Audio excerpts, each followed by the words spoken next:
आज हम लोग का जो प्रोग्राम है वो हर घर तिरंगा रैली है।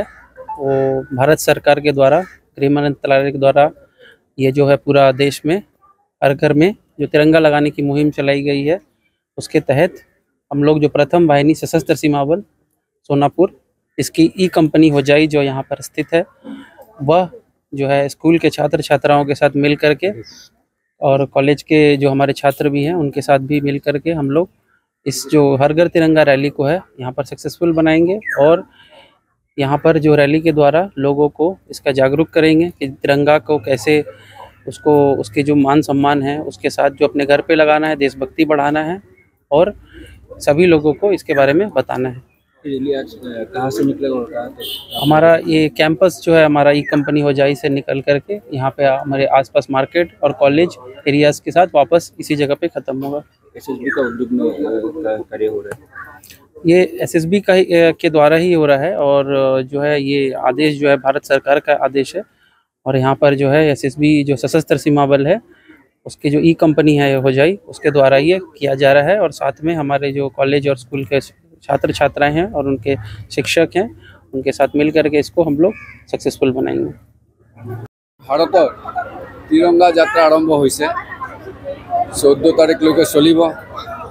एटुर उद्देश्य हल एकता, शांति, सबर लगत आमार भारतीय सुरक्षा और भारतीय शहीदসকলক आमी स्मरण करा, যাতে এই ভাৰতবৰ্ষখনক এতিয়াৰ প্ৰজন্মই কেনেধৰণৰ তেখেতসকলৰ ফাণ্ডামেণ্টেল ডিউটিজ, সংবিধানৰ ফাণ্ডামেণ্টেল ডিউটিজ পালন কৰিব লাগে। ইতিমধ্যে আপোনালোকে দেখিছে ভাৰতৰ কনষ্টিটিউশ্যনেল অথৰিটি যিমান আছে, যেনে সুপ্ৰিম কোৰ্ট হওক, ইলেকশ্যন কমিশ্যনে হওক বা এনেধৰণৰ কনষ্টিটিউশ্যনেল অথৰিটিবিলাকক অৱজ্ঞা কৰা হৈছে। কিছুমান বিশেষ ব্যক্তিয়ে আৰম্ভ কৰিছে, এইবিলাকৰ প্ৰতিও আমি সজাগ হ'ব লাগিব। যিটো কৰিলে ভাৰত ৰাষ্ট্ৰৰ সন্মান ৰক্ষা হ'ব, তাৰ সুৰক্ষা रखा हम, तार अर्थनैतिक उन्नयन जाते ठीकमते हेतु रखा है, तेतिया हले हे आमी देशखन आगबाढ़ी जाब पारिम, अन्यथा आमी आगबाढ़ी जाब नोवारो। हेतु हल उद्देश्य जे आमी सचेतन नागरिक सकले सदाय सजाग थाकिबले पहाड़ प्रहरे निचिना। এই तिरंगार यात्रार उद्देश्य हल एटु। धन्यवाद।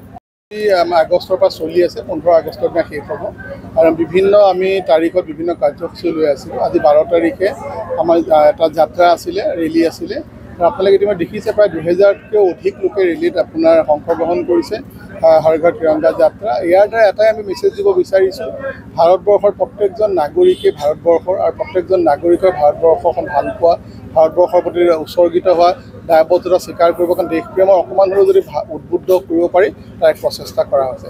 তাৰ লগতে আমি আমাৰ হোজাই জিলাত আমি আজি 4টা আমি কাৰ্যসূচী আমি লঞ্চ কৰিছোঁ, যিকেইটা একজন সুন্দৰ নাগৰিকৰ জীৱন ধাৰণৰ কাৰণে প্লাছ নাগৰিকৰ দায়বদ্ধতাৰ ওপৰত আলোচনা কৰি। এটা হৈছে বেগাৰ ফ্ৰী হোজাই, অৰ্থাৎ ভিক্ষাবৃত্তি মুক্ত হোজাই। দ্বিতীয়টো হৈছে স্বচ্ছ হোজাই, তৃতীয়টো হৈছে নিকা হোজাই আৰু সেউজ হোজাই, আৰু লাষ্টৰটো হৈছে প্লাষ্টিক বৰ্জন। আমি গোটেইকেইটাৰ ওপৰত ইতিমধ্যে মিউনিচিপালিটি 4খনৰ লগত আলোচনা কৰিছোঁ। তেওঁলোকৰ লগত আমি কথা বতৰা পাতি, মাজতে মই এটা সৌভাগ্য আছিলে, মই ইন্দোৰলৈ যোৱাৰ সৌভাগ্য পাইছিলোঁ চৰকাৰী কাৰ্যসূচী। আৰু তাত যি দৃশ্য দেখিলোঁ সি আমাক অনুপ্ৰাণিত কৰিলে, আৰু তাক আমি নিশ্চিত কৰি মানে আমাৰ ইয়াত যদি অলপ আমি ব্যৱহাৰিক দিশত ব্যৱহাৰ কৰিব পাৰোঁ, সমাজলৈ এক ভাল বাৰ্তা আহিব, নাগৰিকে এক সুন্দৰ পৰিৱেশ পাব। আমি আজিৰ পৰা আৰম্ভ কৰিছোঁ প্লাষ্টিক ফ্ৰী, গাৰ্বেজ ফ্ৰী আৰু আমাৰ ভিক্ষাবৃত্তি মুক্ত আমি যাই। পতাকাৰ যে উদ্যোগ লৈছে আমাৰ মাননীয় প্ৰধানমন্ত্ৰী ডাঙৰীয়া, আৰু সেই কথা মনত পেলাই আমাৰ এছএছবি ডিপাৰ্টমেণ্টে এখন মানে ৰেলী আয়োজন কৰিছে। এই ৰেলীত সম্পূৰ্ণভাৱে সহযোগিতা কৰিছে আমাৰ হোজাই গাৰ্লছ কলেজ, দেশবন্ধু বিদ্যাপীঠ, PHE ডিপাৰ্টমেণ্ট সহযোগিতা কৰিছে। আৰু এইটো উদ্দেশ্য হ'ল নৱপ্ৰজন্মৰ মাজত যে পতাকাৰ কি মহিমা, আমাৰ দেশপ্ৰেমৰ কি মহিমা, কেনেকুৱা দেশ আমাৰ স্বাধীন হৈছিল, কেনেকুৱা ইংৰাজৰ দাসত্বৰ পৰা আমি ৰক্ষা পাবলৈ গৈ কিমান শহীদ তাৰ কাৰণে, কিমান মাতৃভক্ত তাৰ কাৰণে যে যুঁজিছিল, যেনেকুৱা আমাৰ নেতাজী সুভাষ চন্দ্ৰ বসু, আমাৰ অসমত কনকলতা যে জীৱন উৎসৰ্গ কৰি আমাৰ যে স্বাধীনতা আনিছিল, তেখেতসকলৰ তেজৰ বিনিময়ত, ৰক্তৰ বিনিময়ত, আত্মত্যাগৰ বিনিময়ত আমি স্বাধীনতা পাইছোঁ। সেই নৱপ্ৰজন্মই যাতে এই অনুভৱ কৰিব পাৰে আমাৰ স্বাধীনতাটো। তাৰ উদ্দেশ্যৰ কাৰণে আমি ধন্যবাদ জনাওঁ আমাৰ SSB সমস্ত বাহিনীক কমাণ্ডিং অফিচাৰকে ধৰি বিভিন্ন আমাৰ গগৈ চাহ আৰু ইয়াত অতিথিসকল আছে তেখেতসকলৰ শ্ৰদ্ধা জনাওঁ আজি এটা এই পবিত্ৰ দিনত আমি উপনীত হৈছোঁ